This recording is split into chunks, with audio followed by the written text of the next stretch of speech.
the cinema and I saw Priscilla, and this is my review. This is what Blonde should have been and could never even attempt to be. Now, I do have issues with this movie, but overall it is a good biopic, and this is coming from someone who doesn't normally enjoy them, especially at the moment because we're being so spammed with them that it's actually becoming quite annoying. The costumes were amazing. I'm loving the bouffants and the eyeliners, hence my outfit today. I love the vibes, but more importantly, I was wondering if this movie would actually be insightful and interesting, or whether it would just feel exploitative. Priscilla is a biographical drama film written and directed by Sofia Coppola. It's based on the memoir Elvis and Me by Priscilla Presley. She actually serves as the executive producer on this, which definitely helps that people who were involved in the real life story are participating in making this movie rather than being completely uninvolved from it. And it follows the teen years and life of Priscilla Presley and mainly her relationship with Elvis. She was 10 years his junior at 14 while he was 24, and I see a lot of people actually in comments saying that it was okay because it was different in the 60s and people got married very young, and so it wasn't as socially looked down upon, and times were different back then, so therefore it's okay. And that still doesn't make that okay. Let's be clear. If you were, just imagine for a second, you're an adult and your child comes home talking about how a famous celebrity 10 years older than them has taken a romantic interest in them. You can't tell me that you wouldn't freak out at least a little bit. But I still couldn't really tell if they were trying to tell us this is a sinister tale of grooming, or whether it was just meant to be like this tragic love story that unfortunately didn't work out, especially because of the way that they market it with phrases like first love. It kind of has this cute romantic spin on it. But we see the relationship unfold through Priscilla's young, naive, childish eyes as she meets this global famous icon who seems to have taken an interest in her, and it feels like a dream, like this teenage dream that's too good to be true, and maybe it was. But again, I wasn't always sure like whether it was meant to be happy, like, oh, they had a good relationship, but unfortunately it didn't work out, especially with the song choices, like Dolly Parton's I Will Always Love You playing in the background as Priscilla drives away and leaves Elvis. But maybe it's because the audience was meant to make their own decision. But just to be clear, as I do this review, I'm talking about what I thought of the movie, the characters, but I'm not saying this is what I think of the real life Priscilla and the real life Elvis. I'm talking purely about them as fictional characters and how the movie portrayed them. So please keep that in mind if you're a Priscilla or Elvis fan. I'm not dragging them, I'm just looking at the movie specifically. Elvis was framed as basically everything you don't want in a partner, despite being fun and charming. I would say overall he seemed like a pretty shitty husband and not really aware of Priscilla's needs. Even the fact that he called her Scylla so much rather than using her real name made it seem like he didn't respect her. Often in scenes she would say, I love you or I miss you, and he wouldn't say it back, and he avoided her coming onto set. The way the movie handled it seemed quite subtle and respectful. It didn't seem to be dragging him through the mud. It was just more portraying in quite a neutral way what he got up to, how he spoke to her, what their relationship was like. But it really didn't feel particularly sensationalistic like Blonde did. Priscilla is constantly seen doing her makeup, and even the opening scene is of her painting her nails and doing her eyeliner, which could point to the fact that so much of her life was how she was viewed from the outside and how everything was a facade, and she was using makeup almost as a way to cover up how she was truly feeling. In his review for The New Yorker, Anthony Lane wrote, to point out that Priscilla is superficial, even more so than Coppola's other films, is no derogation because surfaces are her subject. She examines the skin of the observable world without presuming to seek the flesh beneath, and this latest work is an agglomeration of things, purchases, ornaments, and textures. We see an array of outfits chosen by Elvis for his wife, each one lovingly accessorized with a handgun. Close-ups tell the tale. Bare toes at the start, sinking deep into the nap of a carpet. False eyelashes and china knickknacks.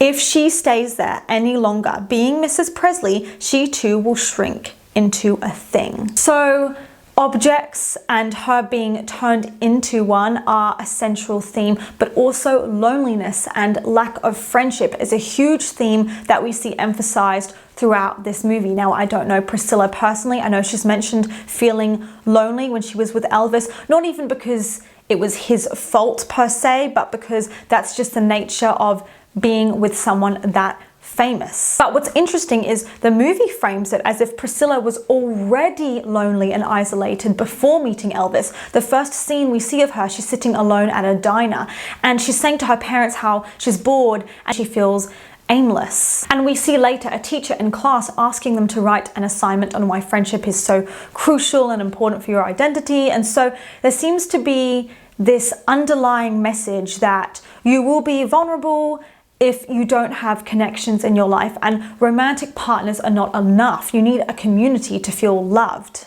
And Elvis did isolate Priscilla sometimes intentionally in this movie when she asks him, for example, if she can work part-time, and he says basically, no, you need to stay here and you need to look after Graceland. And this was something that Priscilla said happened in real life, where it was very much, if you're my partner, you need to stay at home and wait for me. Gives her a little dog, which happened in real life too, which was, to be frank, adorable, but it showed that he knew she would need to keep herself occupied or she'd be just bored out of her brain. And it again alluded to the fact that maybe Priscilla herself is like Elvis's pet or possession. And while she feels denied of true friends throughout this movie, or she keeps being interrupted when she is hanging out with them to go and see Elvis, Elvis himself is always surrounded by this entourage of co-workers or friends. In fact, so many of his scenes with Priscilla, they're just there and she's not getting much alone time with him. It's a continual thing.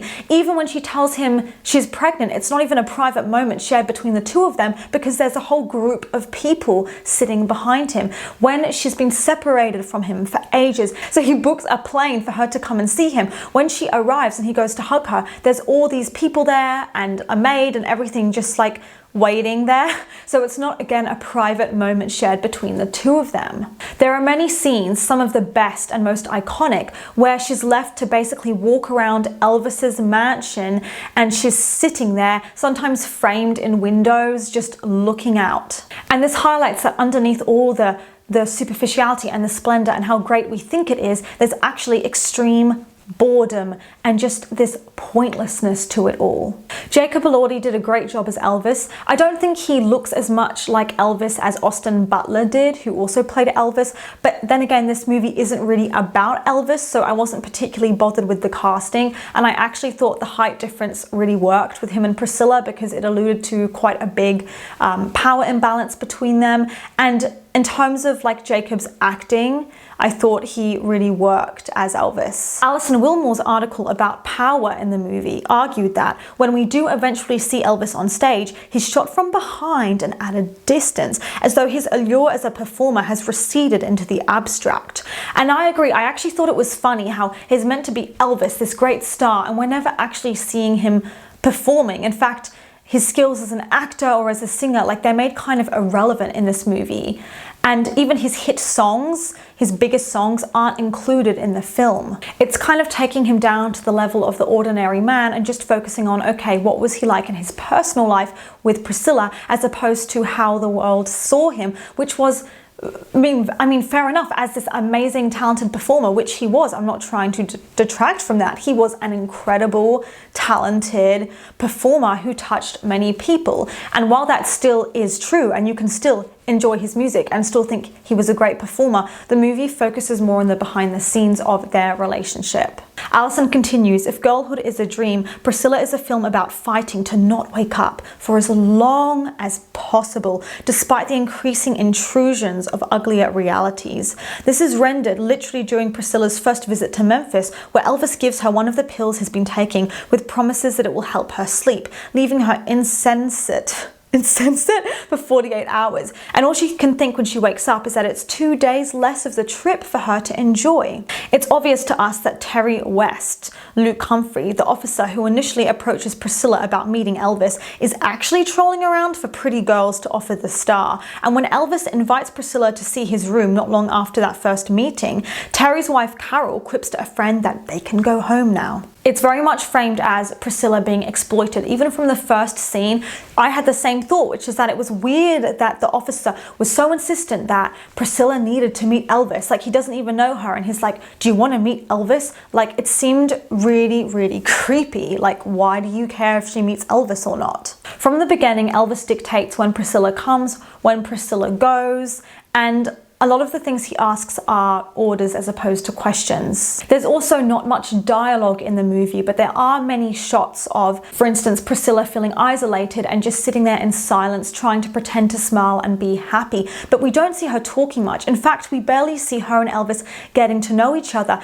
Now, it wasn't like that in real life. Priscilla in real life said that her and Elvis would actually talk for hours in the early morning, and they would have a lot to say. So it's funny that this movie doesn't show those hourly long conversations. My parents obviously knew. They could not figure out what he could be talking to me about. They were petrified. And I didn't make it easy for them because Elvis was calling me on a consistent basis. And we would have long hourly talks early in the morning. They could not figure out what he could be talking to me about. But there are a lot of visuals of Elvis and Priscilla going to parties together or walking around hand in hand like this glamorous celebrity couple, or montages of them going skating. Anyway, the lack of dialogue between them in the movie came across like they were living a lie, or they didn't really know each other that well, even though they were living together, which isn't true. Of course they knew each other, but because they weren't talking and it was all visual, it made it seem like they were strangers, and it also made it seem like Priscilla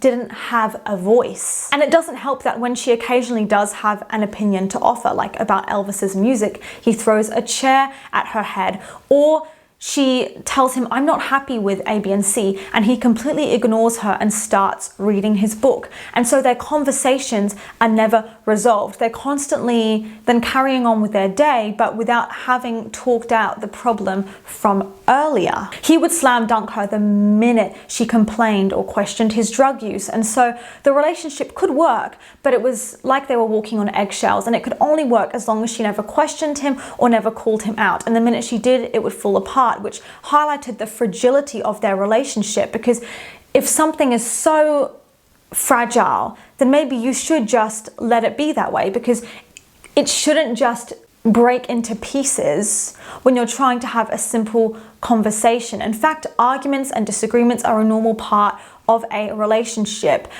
and it doesn't mean that the relationship is going to end. It just means that something's come up and you need to talk about it. But in this case, it's like they actually can't have an argument. She can't actually call him out or criticize him for cheating, because he'll basically tell her to pack a bag and go. He never acknowledges what she says.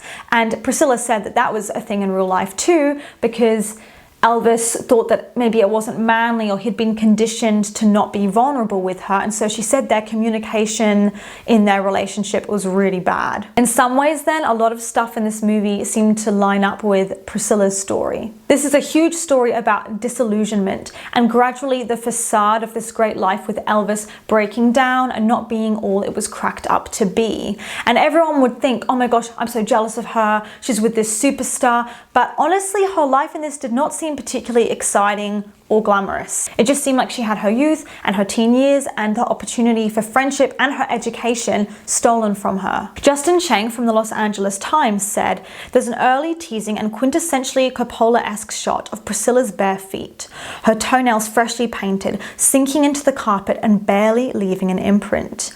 Even after this iconic piece of Tennessee real estate has become her home, Priscilla slinks through its rooms like a stranger, as quiet and unnoticed as a phantom. And that again points to Priscilla's lack of voice and autonomy. He also points out that it's interesting that the autobiography is called Elvis and Me rather than Me and Elvis, highlighting that she was always kind of an Elvis's shadow, and it was more like whatever Elvis says goes.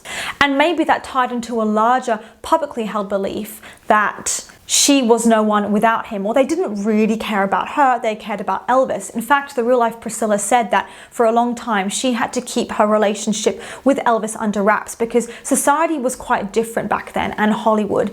If a guy had a girlfriend or a wife, it would actually reduce his popularity a lot because people wanted to believe that he was single. So actually him being in a relationship with her and having that be public knowledge could have worked against him and his branding, which is why their relationship was on the down low for quite a long time. Sofia Coppola also worked on Marie Antoinette, so you can see a common theme in her work of showing seemingly privileged or actually privileged women who are living in a gilded cage and are suffering extreme loneliness despite their luxurious or even famous life. We see also in this movie the story of Elvis's weird fixation on Priscilla needing to be a virgin, wanting a virgin, and not wanting to sleep with her too early, at least until their wedding night when she was 21. But that didn't mean their relationship was not sexual. Even when she was a minor, the relationship was still sexual, with them doing various activities or fantasies or her pleasing him, even if they weren't going all the way. And even though he seemed to have this weird spiritual, like moral thing around purity, which is weird, by the way, like it's not a green flag, it was weird, he himself wasn't even like upholding his own morals and standards as a pure man, because he cheated on her loads.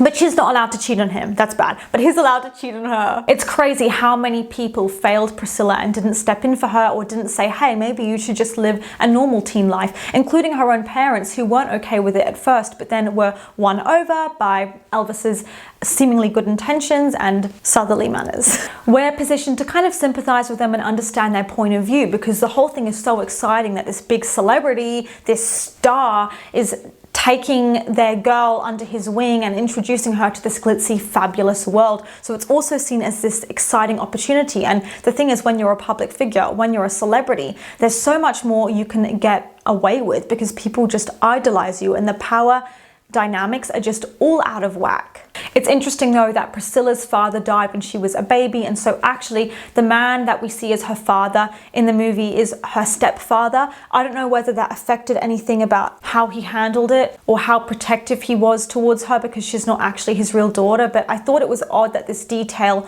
wasn't like emphasized in the movie, because I feel like that's noteworthy. I don't normally like biopics, as I said, aside from a few, but I enjoyed this one. I thought it was a solid movie, and it's not often on here, as you guys know, that I say I liked something. Normally I'm on here complaining because frankly I enjoy it. It's fun, but sometimes it's nice to actually speak really positively, because the film industry is so amazing and there are so many good movies out there. That's why we love it, and this was a good one. But honestly, it was really enjoyable, really solid film. Loved the costumes, loved everything. My main issue was actually more towards the end, in the last 10 minutes. I feel like that's where it fell apart a bit more with the pacing, because we spent more time than we needed to on Priscilla's teen years, which I know is one of Sofia Coppola's interests, but it was kind of too much focus on that and not enough on her coming of age, growing up thing. And I really wanted to know more about her future career, her later acting career, her coming into her own and living an independent life away from Elvis, because this is only, I understand though, this was only meant to be like a snapshot